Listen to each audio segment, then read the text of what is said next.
Tell us a typical day. What would happen? Oftentimes I'd get a hi, Miss Linda. And, some of the kids were busy working. Others would be very happy to see me. And I would, just sit down and see who wanted to chat or who had some homework to do and go from there. Depended on who was there that day. But yeah, love seeing the smiles greeting me and just love the enthusiasm and the energy around the Poussin Road. Love it. Right. Yes. I've enjoyed many good conversations with the kids over the years. So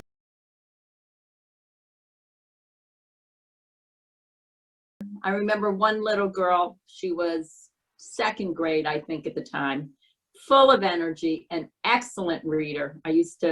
She used to love to read. And then the funny days were the days she decided she was going to be the teacher and I was a student.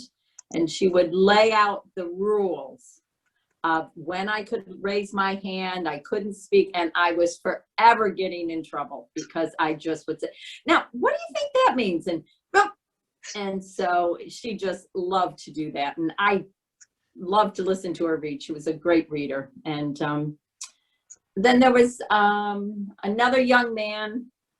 He was older, and we got to the point we could have some really good conversations, and he would share things going on in his day and appreciate comments. And yeah, I really enjoyed my time with him. Don Taggart used to tell me that what these kids need is someone like you, an advocate, someone that would listen to them and be compassionate. And that's what I hear you're saying, you're telling us, right? Yeah, I just enjoyed them. I enjoyed the kids, and yeah, I brought a deck of cards in one day, and that started lots of games of war and crazy eights. And then they taught me trash, which is another good way, of counting. So we were mixing the numbers in there at the same time we were playing games. And I remember doing math, and I could get the answer, but I couldn't answer in the different ways that children were required to express the answer. So sometimes they could explain it to me. I can remember other times being on my phone Googling, what does this mean? And then being able to learn it their way because and then they'd watch me do it. And they're like, why'd you do that? And it's like, whoops, no, we'll learn your way. But yeah, I just believe so strongly in the importance of education that just glad to help the little bit that I can. I've seen kids that really didn't want to, they really hated reading. Did you find that? Did you find any kids that? Yes, like always, there were some kids that were further behind. And I guess that's what I always wished I could instill, is a love of reading. But you can't do that once a week. But as everybody would be complaining about their required reading time, and am I done yet? I'm like, I would love somebody to tell me I could sit down and just read a book for 20 minutes. And I just think sometimes it's a matter of finding a book that really captures their interest. And so sometimes I'd go to the library and bring in different books that they would enjoy. And they would ask, what did you bring today? Or a different series. My daughter is involved in education, and she would suggest some of the series that were favorites for the students that she knew, and a number of them were big hits. And yeah, so it was fun. It sounds like you had success, right? Sometimes yes. Yeah, I just I think, and this, I don't know what the trick is, but to somehow make reading not a job, to make it a joy. And I think that's finding a genre or a character or story that just captures your interest, and you go from there. And I think that's a challenge. Yeah. So what you're telling us with all this is the need the big need to have more people like you to give the kids individualized attention, like a one-on-one, right?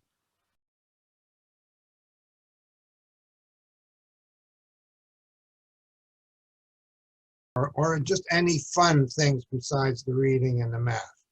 Anything jump out to you? And there was a period where kids were putting together plays, and one of them was hysterical. They did a great job just putting together this little play. What else? Yeah, sometimes they'd sit around and play games, and that was fun. I wasn't as big in the outdoor and the playground. I abdicated on that part. Probably the time somebody had me doing cartwheels, and I'm like, I'm too old for this, guys. But I gave it the college try once. Sweet. I just enjoyed my time there. I don't know. It's the sort of thing you don't know if you're really making a difference, but I enjoyed it, and I hope for a few minutes they enjoyed the time we spent together. And as you keep going each week and you build up a rapport with different kids, the hard part is when all of a sudden somebody's gone. And, there's been a number of kids that I've really enjoyed that have moved, or for other reasons haven't come anymore, or they've aged out of the program. And I've been there a long time, so a number have aged out.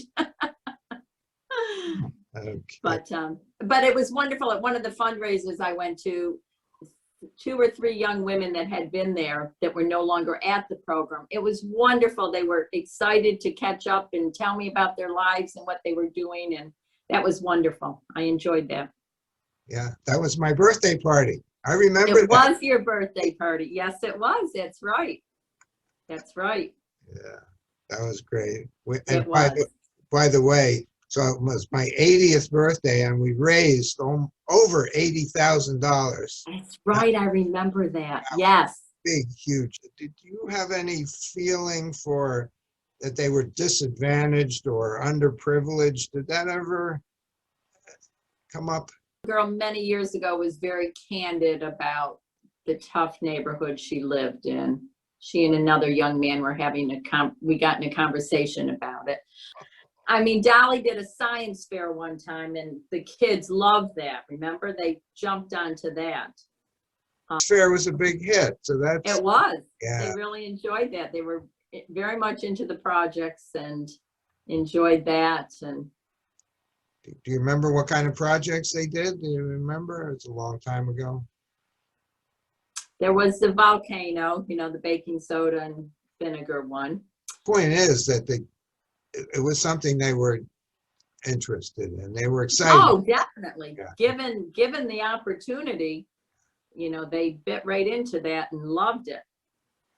That's good. I had a story from one of the students about the fact that before hoops and homework, she used to get so stressed about homework that she would go home and cry.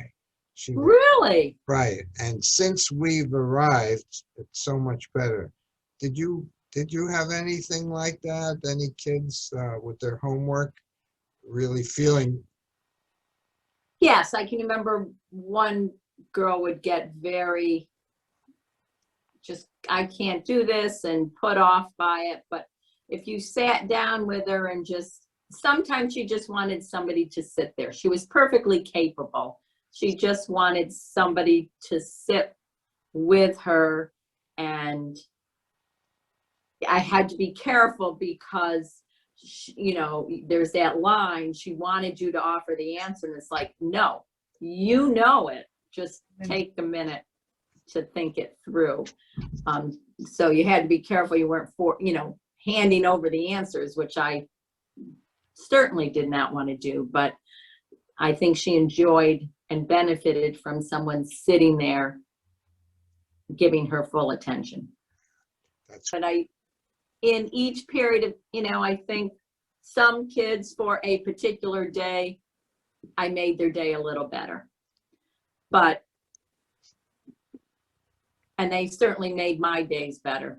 You know, I just would come home with stories, just laughing and enjoying them. And you've done a great service for the community. You really have. And it's a lot of work, and I hope you know how much it's appreciated by everyone.